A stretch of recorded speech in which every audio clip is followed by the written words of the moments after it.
Y'all, Terry Warfield. I hope you're having a good day or a good night. It's actually like 1 o'clock in the morning, but it's grind time.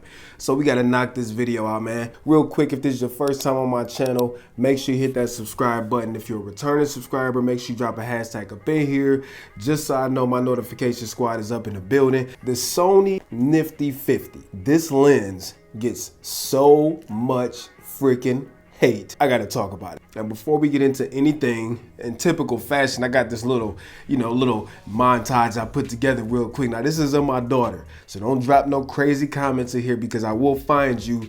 And if you talk about my daughter, I'm just gonna leave it at that. But I hope you like it. It was filmed with the Sony 50mm F1.8, handheld, no gimbal. Let's get it.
It was beautiful, wasn't it? Even if you didn't think it was beautiful, say it was beautiful, because it's my daughter. She getting so big, man. But that's beside the point. That whole little sequence was filmed with the Sony 50mm F1.8. Now don't get it confused, right? There are two of them. There's another one that is made for Sony crop sensor cameras. That one is also a 50mm F1.8. Now that one has a few advantages over this one. However, it is for crop sensor. This is full frame. So what I want to do is give you a few things I really like about the lens and some things I don't like about it too, now that I've moved up to full frame. Now before we start talking specs and all of that stuff, because I know y'all spec heads, y'all love specs, I gotta throw this out there. Sony has a ton of lenses. You also got a ton of third-party options too. This lens is not made to compete with G Glass or G Masters or Zeiss or anything like that. This is a budget 50mm from Sony. It ain't perfect. It sucks in a few ways. Now, a few prerequisites we got to get into also. You got to make sure if you buy this lens, before you start testing it and calling it garbage, that you are on the 3rd software version. Also, paired with the A7 III, it's actually not that bad. But if you got an A7 or an A7 II, A7S II or something like that, because those autofocus systems are not as good as the one in the A7 III, your results might vary, player. So let's talk about a few things. Number one, the price. Again, this is a budget offering.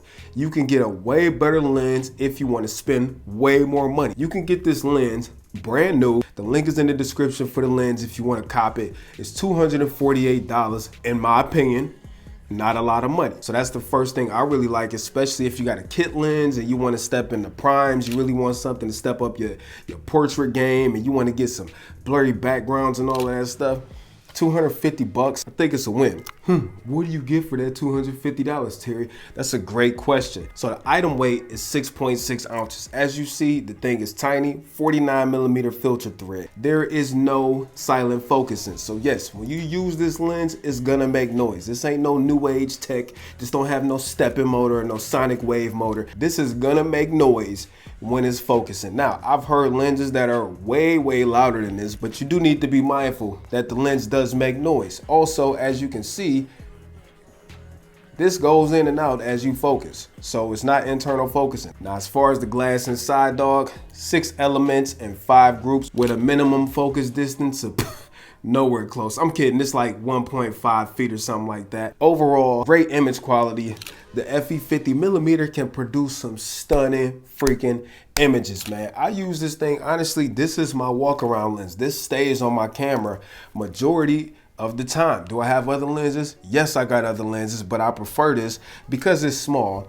And 50mm is just a really good focal length to use like as a walk around lens. It's good for portraits, it's good for B-roll. Like 50mm is just a versatile focal length. You can get some tack sharp, super crispy pictures with this lens. Now, as far as video goes, I also again love the 50mm focal length because it gives you that cinematic look that a lot of people want to go for. You know, the background all blurry, the subject all in focus and everything. And the fact that I can get all of that with this little lens that only costs 250 bucks is, my opinion, it's kind of a steal, right? F1.8 is pretty standard among nifty 50s. You can get 50mm in F2.8s, F1.8, F1.4s, F1.2s. If you want a lens that can absorb way more light than that little pump kit lens you got that can really give you some low light capability, the F1.8 aperture in this combined with the focal length of 50mm can really give you that blurry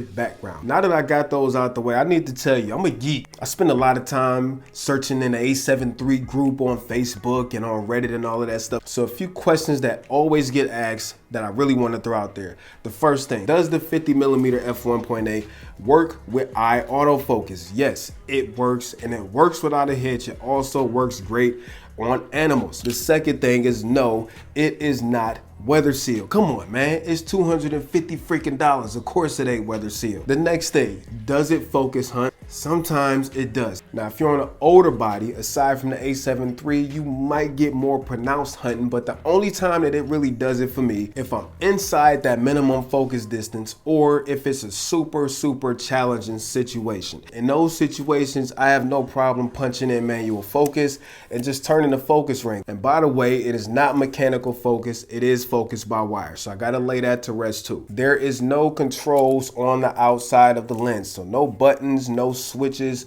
none of that crap. However, it is a really well balanced lens for the A7 III. And can you fly it on a gimbal?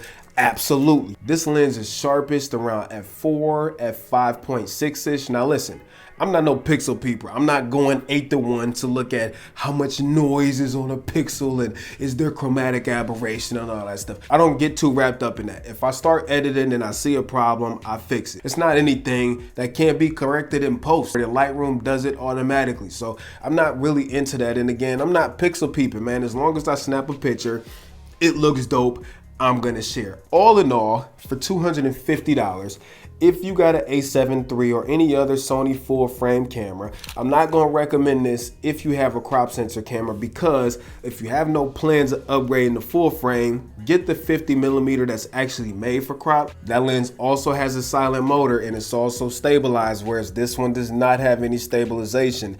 If you have no plans in upgrading to the A7 III, definitely cop that. It's only like 50 bucks more than this one, and it's a much more complete lens. This lens is not perfect, man. For me, being able to get a lens this cheap that can produce this type of quality, even though it's not perfect, to me is a good compromise. And you will be blown away by some of the pictures and video that you can squeeze out of this puppy right here, man. So I hope y'all enjoyed the video. Don't leave off this channel without subscribing. And if you like the song that was in this video, make sure you sign up for Epidemic Sound. There's a free 30-day trial in the description, full access. Tell them Terry Warfield sent you. They will look out for you. All of that copyright free, high quality, professional music. That's it right there for you, man. So that's all I got for you today. Peace and chicken grease, Terry Warfield. Peace.